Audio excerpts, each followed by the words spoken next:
Some of you understand what you're about to get into. In 3 of my videos, I have mentioned a certain teacher of mine, a certain mentally unstable, vindictive teacher. Given that one of those videos has over 7 million views at the moment, people are getting a little curious about this infamous educator from my past. Well, gird thy loins, explainers and entertainers!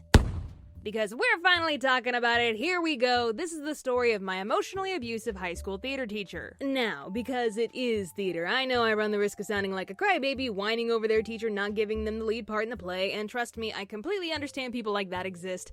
I've been in theater a long time. But I'd like to think that this story has more to do with me being in an unhealthy authority figure relationship. I'm not a martyr here, I guarantee others have had it far worse, but this woman did her damage. We'll call her Medusa, and fun fact number 1, that was her actual nickname and she wore it like a freaking badge of honor. No joke, she put up a sign on the backstage door that said, "Keep out, beware Medusa." Boy, that should have been a warning in more ways than one.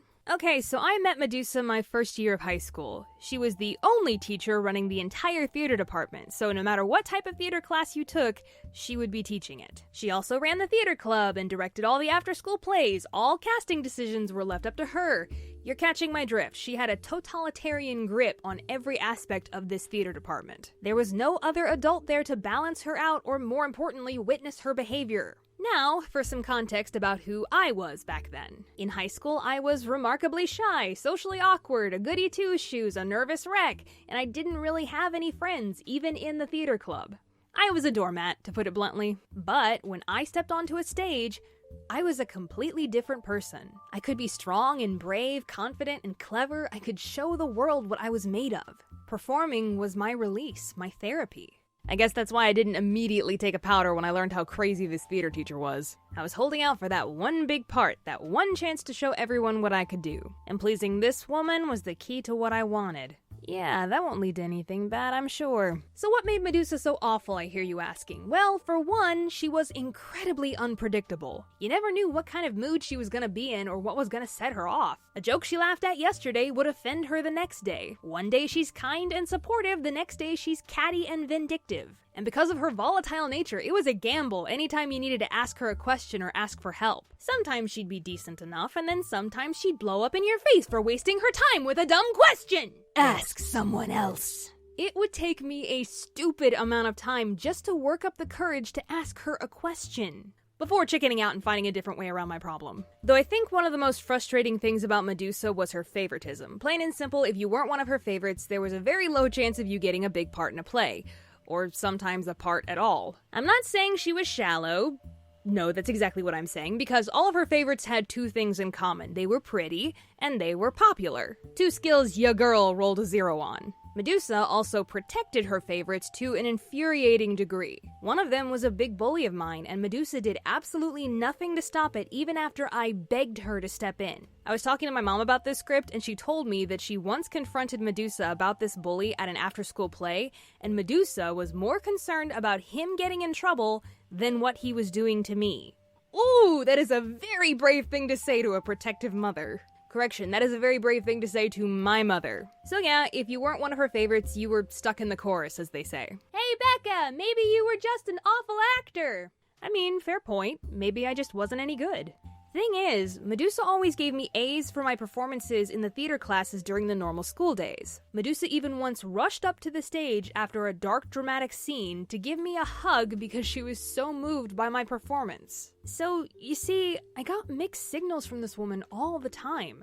I didn't know what to think. Dang it, do you hate me or not? And this cat and mouse stringing me along emotional manipulation was what kept me hopeful. I'd think to myself, if I don't complain, if I do my best, if I do every little thing she asks of me, maybe one day she will throw me a bone.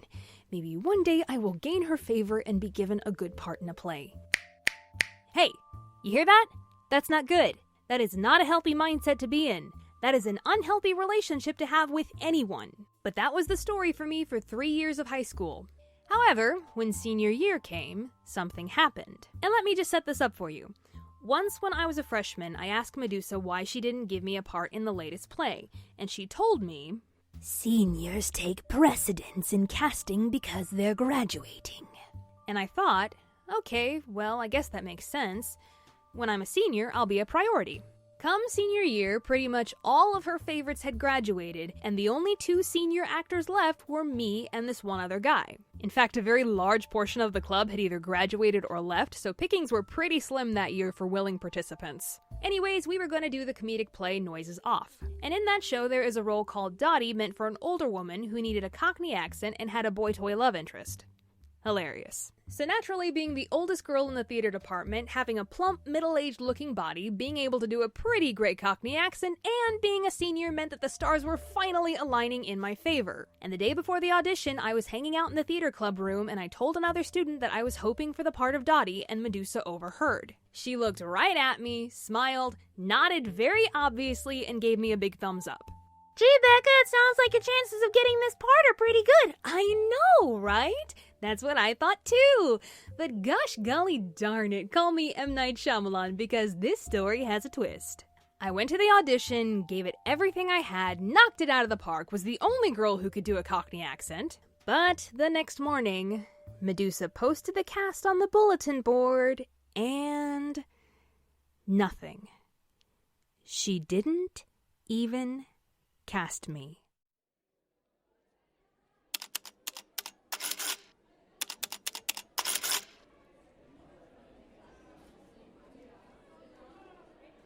Excuse me, Medusa.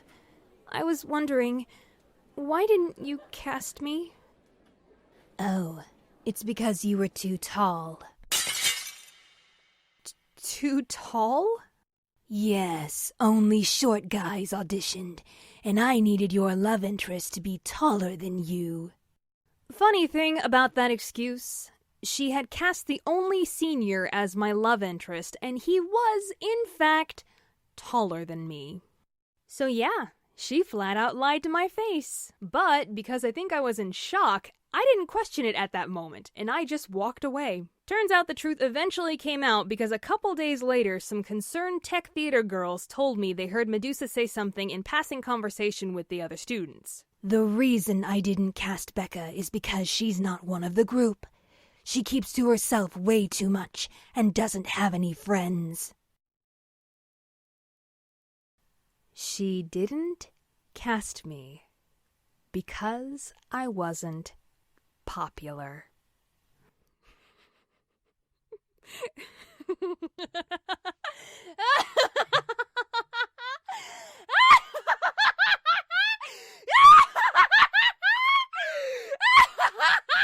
That's it! I am done! I am out! Goodbye! I am over this insanity! You ain't dragging me down with you, sister! Peace, adios, sayonara, das vidanya, bonsoir, and all those other different languages. Consider this my final bow because we are done here! Thanks for the memories. You'll make a great YouTube video someday. Bye-bye. And I left. I left and went straight to my advisor to drop out of all of Medusa's classes, which my advisor was very happy to do for me when she learned which teacher I was trying to escape. Oh yeah, she's crazy. Consider it done. I'll be honest, the situation was a little bit more complicated than just not being given the part that I wanted. There was so much more. But this video is long enough already. And let me tell you something, explainers and entertainers. The moment I left, I felt like a completely different person. My confidence shot through the roof, I was happier, I didn't care so much what people thought anymore. Heck, even guys were paying more attention to me. My choir director noticed the change and gave me the award for Most Improved Senior. I didn't even have to give up my love of theater because I went out and auditioned for community theater with adults. I even got a leading part in a musical that summer and won the Best Actress award for the show season at that particular theater. Everything had fallen into place for me, and all because I finally worked up the courage to say I deserve better and walk away from a toxic relationship. These situations don't always end like fairy tales, but for me, it did. So, what happened to Medusa? A couple years after I graduated, I remember hearing the news that she had been forced to resign. I can't be 100% sure if this is the true story, so take what I'm about to say with a grain of salt, but this was the story I was told. Medusa got incredibly intoxicated on an overnight competition trip with students, locked herself in the boys' hotel room, and passed out on the bed, forcing the boys to sleep in the girls' room. Yeah. I mean, knowing her, that completely makes sense. When I first heard, I wasn't surprised in the slightest. I guess all I can say is, peace out, Medusa. Wherever you are these days, I hope you're in a better place mentally and emotionally.